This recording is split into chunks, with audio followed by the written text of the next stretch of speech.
Find the least cost route through the network. In this problem, a network of 4 nodes and 5 links is shown. Each link has an associated minimum flow, maximum flow, and cost. Also, the problem states to use OKM, which is the out-of-kilter method. In this problem, we want to determine the flow rates x sub ij through each link such that the sum product of all flows and costs through each link is minimized and still satisfies network feasibility.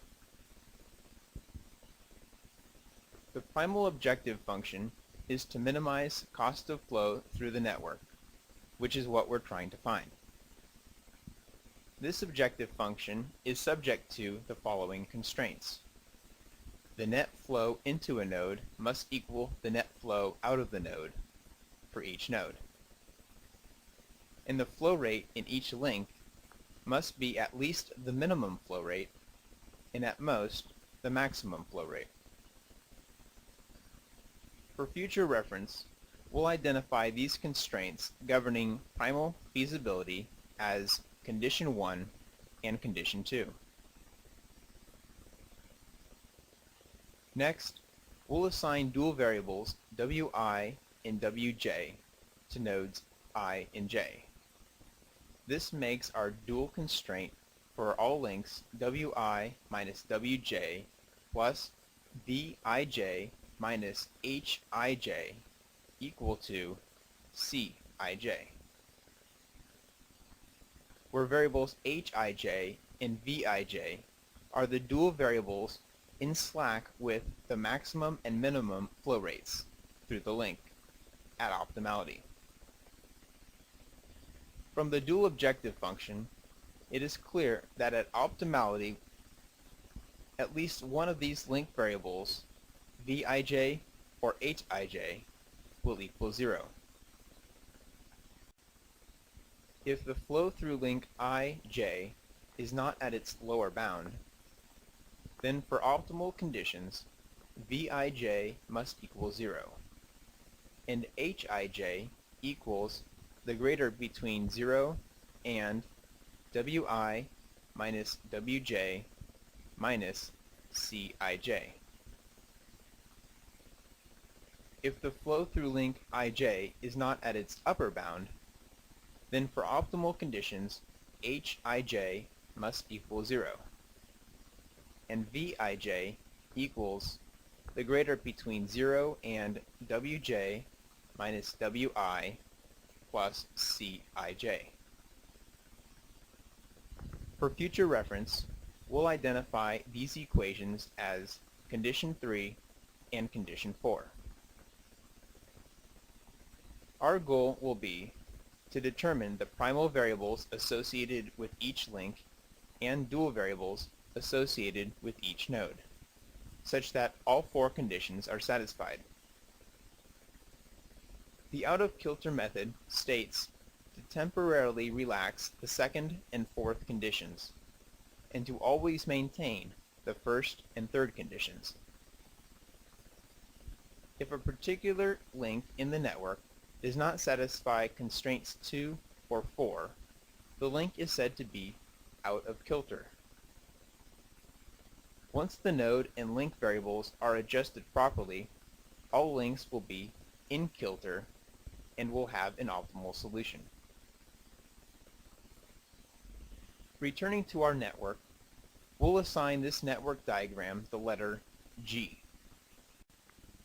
We'll begin the out-of-kilter method algorithm by assigning the initial link variables a value of 0. The link variables here are the decision variables in the primal linear programming problem. The initial node variables are also assigned values of 0. The node variables here are the dual variables, which can also be thought of as the decision variables in the dual linear programming problem. These are convenient initial values which satisfy conditions 1, and 3. The out-of-kilter method utilizes a network tableau, which lists various parameters for each link in the network, including the minimum and maximum flow constraints, the current flow values, terms related to the dual variables, which we'll calculate in a moment, the kilter state, and the kilter number. In the network tableau, the variable z equals wi minus wj. So for link 1, 2, 0 minus 0 minus 2 equals negative 2. From the dual objective function, we recall that either v or h for each link will equal 0 at optimality.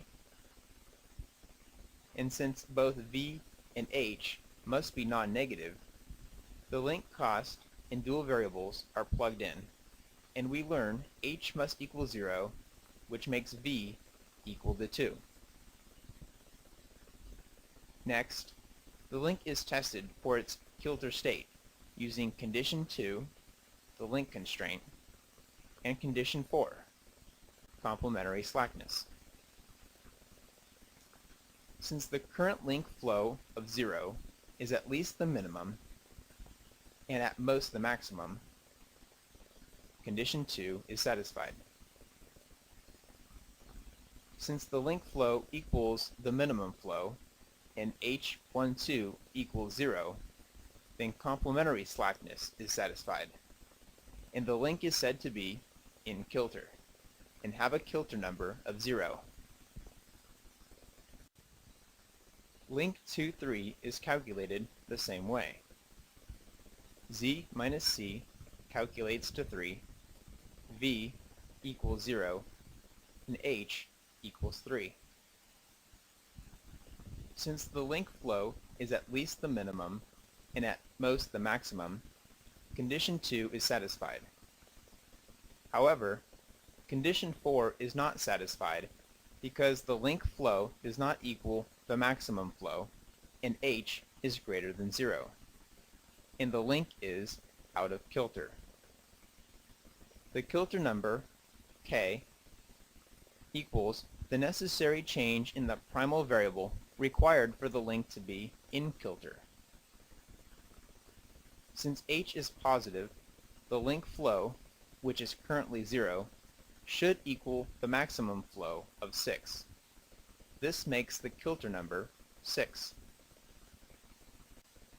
The third row is calculated like the first two, except this time condition 2 is violated because the actual link flow is less than the minimum link flow. The violation is 1 unit, so the kilter number is 1. Links 3-4 and 4-1 are completed the same way, and the sum of the kilter numbers is 12. As we solve the network, the sum of the kilter numbers will decrease until it reaches 0, signifying an optimal solution.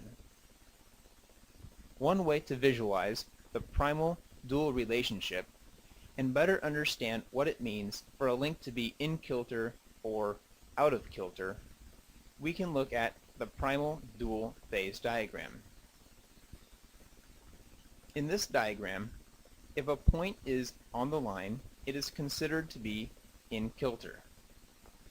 And if a point is not on the line, it is considered to be out of kilter.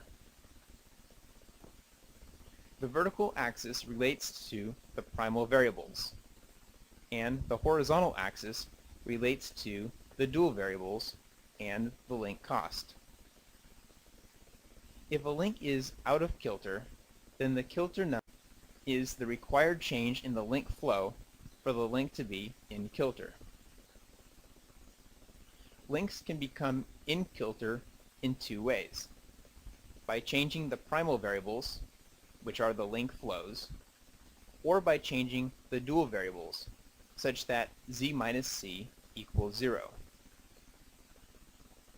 From this diagram, we can see that if the value z minus c equals 0, the link flow can fluctuate between the minimum and maximum link constraints and still remain in kilter. If z minus c is less than 0, then the link flow must equal the lower bound for the link to be in kilter. If z minus c is greater than 0, then the link flow must equal the upper bound for the link to be in kilter. This is what is checked to determine the kilter state. Condition 2 and Condition 4, the primal link constraint and complementary slackness. As an example, let's look at link 1, 2. The z minus c value is negative, and the link flow is equal to the lower bound. Therefore, the link is in kilter, and the kilter number is 0.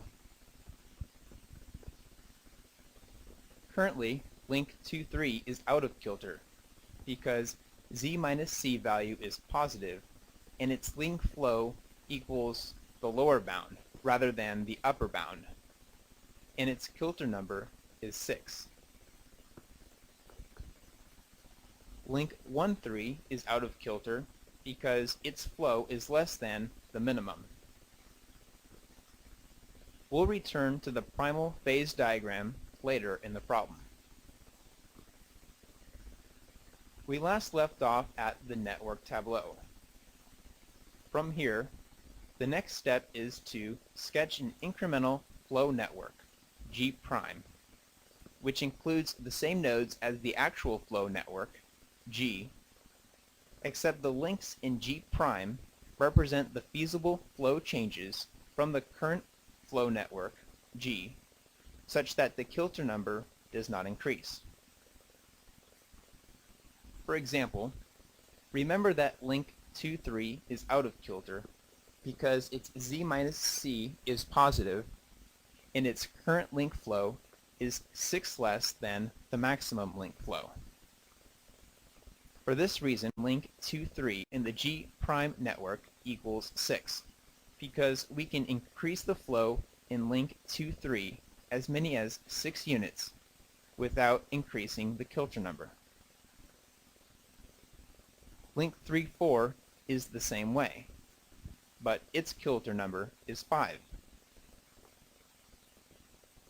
Link 4, 1 is already in kilter, but may still increase its flow as much as 3 before becoming out of kilter. Link 1, 3 can increase its flow by 1, and link 1, 2 cannot change its flow. In fact, any link which is in kilter and whose value of c minus c is not 0 cannot change its flow without becoming out of kilter and will not have a link in the G' network. Next, we'll identify the link in the G' network with the largest kilter number, which is 6. Then we'll check to see if this link can form a loop with any other links in the network, which it cannot. So we identify the link with the next largest kilter number in the G' network and check for a loop. Link 3, 4 is part of a loop with link 4, 1 and link 1, 3. Then we'll increase the flows in network G by the smallest value of all the links in this loop, which is 1, constrained by link 1, 3. If we return to our G network, the actual flow rates will add a value of 1 to links 3, 4, 4, 1, and 1, 3. At this point, it's time to update our network tableau. This is the original network tableau. If we increment the flow in these 3 links, link 1, 3 is now in kilter, and its kilter number reduces from 1 to 0.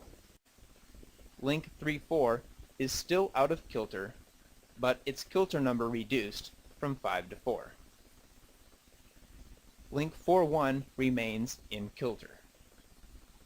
Using this method, once a link is in kilter, it remains in kilter. The sum of the kilter numbers decreased from 12 to 10. Now the process repeats. We sketch another incremental flow network, G', using the values from the most current network tableau. However, this time, there are no loops and the flow cannot be incremented as before. Therefore, it is time to adjust the dual variables. To begin adjusting the dual variables, we first assign the link with the largest kilter number as link PQ. Then we define a set X and set X bar, where set X includes all nodes in G' reachable from node Q, including node Q. Set X bar includes all nodes not included in set X. Next, we define S1 and S2, where S1 includes all links ij in network G, whose I node is in set X and whose J node is in set X bar, and whose Z minus C value is less than 0. And set S2 includes all links ij in network G, whose I node is in set X bar, whose J node is in set X, and whose Z minus C value is greater than 0. After checking the network tableau for the Z minus C values, we determine set S1 contains link 1,2 and set S2 contains link 2,3. The next step is to define the variable theta, which equals the minimum values between infinity and the absolute value of Z minus C for all links in set S1 and S2. Currently, the Z minus C values for links 1, 2 is minus 2, and for link 2, 3 is 3. Therefore, theta equals 2. Lastly, the dual variables are incremented by the value theta for all dual variables in set X. Therefore, dual variables 1, 3, and 4 equal 0 plus 2, or 2.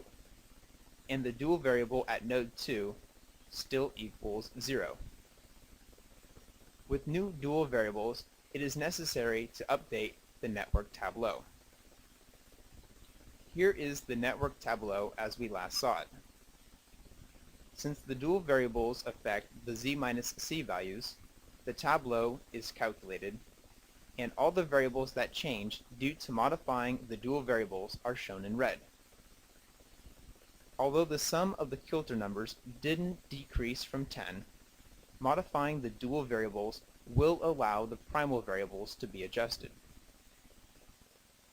So we sketch out a new G' network using the most current network tableau.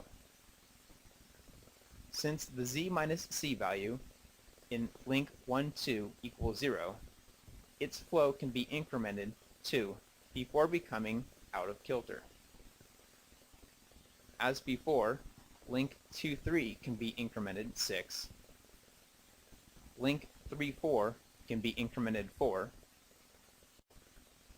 and link 4, 1 can add 2 to its link flow or subtract 1 from its link flow. The link with the highest kilter number is link 2, 3, and a loop is found, whereby the flow through link 2, 3 can be incremented. This increment is limited to 2 by links 4, 1 and 1, 2. Next, we'll update the network tableau for these flow increments. Here is the network tableau from before.